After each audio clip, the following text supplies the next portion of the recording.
everyone, it's Yuka here, and welcome back to Flashback. With the playoffs not far away, every game is crucial, so let's see who's ready to step up. After a dismal 0-2 performance last week, Origen looked to bounce back with an important game against Splyce. Cold's early control paid off as he combined with Nukeduck and Mythy for first blood. Origen were in full control, and Nukeduck was ready to break the EU Sylas curse, showing Norskeren the correct way to use his ultimate. Nukeduck taking the top catch ulti, bringing him home. Norskeren now going to be taken out as well. Splyce missed out on Baron, and despite their best efforts, they just couldn't escape. Cold blocked down another target, allowing his team to finish the game. Bit off more than he could chew though, but Vizichachi will once again go down. Then, SK attempted to keep themselves in the race for playoffs against a struggling XL. There was a party in the bot lane, but Kasing had the fanciest feet on the dance floor, avoiding death in a 3v1 to finish off Crown Shot before Special picked up another kill in flashy fashion. Man, what a series of fumbles, Special now as the extra flasher is going to go forward onto Dreams. That's a sleepy Alistair, no ultimate available. Takes him down, disaster for SK. Expect turned into Killer Croc, and SK were desperate for a hero with no Batman in sight. Dreams went for a desperate flank, but it was a nightmare for SK as his teammates were wiped out by XL, who found their first win in weeks. Following that, Vitality faced a difficult match against Misfits when Vitality B's Seiken was subbed in for Jizuke due to medical issues. Seeing that Sylas had finally won a game in Europe, Cabochard was ready to take advantage, executing Soaz with his own ultimate. However, Vitality's bravado came back to haunt them as an ill-advised 2v4 engage brought Misfits back into the game. But Ryze in the side lane is Vitality's specialty, and Seiken marked his debut by picking up a double kill in an impressive 2v1 outplay. He's pulling his best Jizuke face on because he takes him out in the 2v1. The Rebel coming in for the chase as well. And there's something about Vitality mid lane is playing Ryze in the side lane because today is Seiken's day. Vitality snowballed the game from there, and a double kill from Cabochard broke open Misfits' base as his team cleaned up for the win. Then, G2 battled Rogue in a David vs Goliath matchup.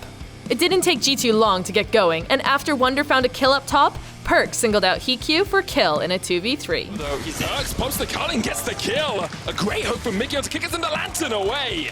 Rogue got revenge on Perks later, and not even a Thresh Lantern could save him from Senkux's Rek'Silas ult. But then Caps got things back on track with a solo kill on Hikyu. Oh, that's just unfair. Rogue fought admirably, but even a 4-man knockup from Vander wasn't enough. G2 aced Rogue and picked up another win. And finishing off day one, Fnatic looked to keep their playoff dreams alive against Schalke. Having forced Odoamne to blow his flash at level 1, Bwipo was ready to capitalize and earn first blood. Fnatic had control of the early game, but were overzealous in securing Herald, allowing Upset to shut down Bwipo and forcing Hylissang to flash for the buff. But in the end, Fnatic were able to keep control as Hylissang and Broxah found picks while simultaneously securing Baron to see out the game. Our success doesn't necessarily come from me specifically. I think it comes from us just playing together. Day 1 was full of action, but there was still more to come as the teams returned to the LEC arena for day 2. Kicking things off, SK faced an uphill battle against league leaders G2. G2 were typically aggressive, and a huge knockup from Mickey set up Perks for the triple kill. Perks is on the chase. Whirlib has to flash away. Caps can't quite land the stun, but it's a triple for Perks. G2 were almost up 10k gold when they stormed SK's base, but they weren't prepared for Crown Shot's damage as he forced them back. It was a total bloodbath as both teams fought tooth and nail, but it was Whirlib who came out as the sole survivor despite Caps' best efforts. Whirlib knocks him back, can Piri and get the damage on Caps, trying to trade him for 2v1. No way, no way, he can't quite do it. Whirlib shuts him down. It came down to a base race, but Caps' one-man mission was hopeless as SK and their Baron minions ripped through G2 and their Nexus to complete the comeback and a monumental upset. Then, Schalke looked to stop their descent in the standings with an important game against Splyce. The tide turned in Splyce's favor when Xerxes stole the Baron and his teammates picked up the pieces, leaving Vedius a bit confused. What's going on? What's going on? What is this? I don't know why they tried to force this Baron. And just a few minutes later, the game was over. With Upset dead, there was nobody who could stop Kobe from tearing through Schalke and earning Splyce the win. After SK's earlier win, Fnatic needed the win against Rogue to stay in the race for playoffs. It was a perfect start for Fnatic as a beautiful dive up top gave Nemesis first blood before Broxah picked up another kill. Already picked up, secured solo for Nemesis. Now Kikis is in trouble. Next Nemesis takes one tower shot, repel up, drop down. Fnatic find 2 beautiful kills. And it was deja vu for Finn, as Broxah returned to the top lane to slay him under tower once more. Rogue put up a fight, but Bwipo absorbed all the pressure so his team could finish the game, extending Fnatic's win streak to 4 games. Fnatic's win then put pressure on Misfits, who continued their playoff bid against Excel.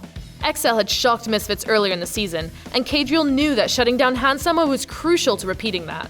However, it's hard to keep Hansama down, as the Frenchman picked up a triple and eventually the ace. Hansama gets the ace, the delayed quadra kill. Both teams were struggling for control. Jeskla destroyed Misfits' frontline, but ended up dying while securing Baron, before Excel conceded the buff to Soaz and Hansama. The game was neck and neck, but an excellent flank by Soaz tipped the scales in Misfits' favor, before Febiven and Hansama cleaned up for a hard-earned win. Kadriel and Jeskla running for their lives. Misfits may have just done it. They get themselves out there. They get themselves the ace. They will get themselves the win. And closing out the week, Origen took on Vitality with both teams eyeing a top 2 finish.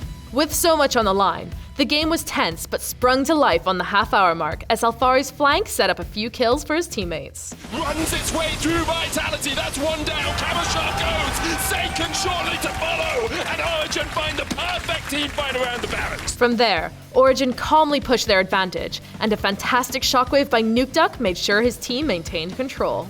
Seiken found a pick outside the base, but Mowgli and Attila had no chance of stopping Patrick from finishing off the Nexus as Origen earned a vital win. We got a bit complacent, I think, after winning so many games, so we didn't focus that well on our macro and team play. At the end of Week 7, Fnatic, Misfits, Schalke, and SK are all tied for 5th place with a score of 7-7. With only 4 games left, Rogue are out of the playoffs, and Excel need a miracle to turn things around. Tickets for the 2019 LEC Spring Finals in Rotterdam are now available. Go to eu.lollysports.com/Rotterdam to get yours now. Want to relive the action? Remember to log in to collect your in-game rewards on the Watch platform. The LEC Spring Split returns on Friday, March 8th at 5:30 p.m. CET as the run-up to playoffs continues. You don't want to miss it.